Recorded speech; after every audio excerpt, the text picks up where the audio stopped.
ఎక్కడ గెలకూడదు అక్కడే గెలికేశారా. మా ఆర్సీబీ వైఫై ఆన్ అయిపోయింది. ఈ వైఫైని తలరాత రాసిన ఆ దేవుడి వల్ల కూడా కాదు. మ్యాటర్ ఏంటంటే మొన్న బెంగళూరులో ఢిల్లీతో మ్యాచ్ లో ఢిల్లీ గెలవగానే కేఎల్ రాహుల్ ఇలా ఇలా ఇలా అని ఇది నా అడ్డాలను నాపడం ఎవ్వడి వల్ల కాదు అన్నాడు.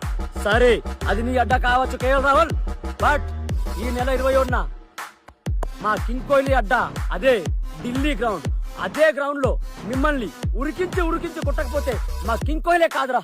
అండ్ నిన్నటి మ్యాచ్ లో బెంగళూరు మ్యాచ్ గెలవగానే పంజాబ్ కెప్టెన్ అయ్యర్ ఫ్యాన్స్ ఇలా పెట్టి సౌండ్ లేదు అని ఎగతాళి చేశాడు. చూసుకో అయ్యర్ బాయ్, రేపే మీ పంజాబ్ లోనే మీ పుంగి బాజాంగ్ ఎక్కిపోతే మమ్మల్ని అడగండి, చూసుకుందాం ఎవ్వడి దమ్మేందో. ఆర్సీబీ అంటారా ప్యాంచత్. అదిగో పెను నిశ్శబ్దం పగిలి ముక్కలవుతున్న భీకర దృశ్యం, అలలెగసిన తడియాల తడి ఆగ్రహ తేజమై రూపు దాల్చిన సత్యం. ప్రాణ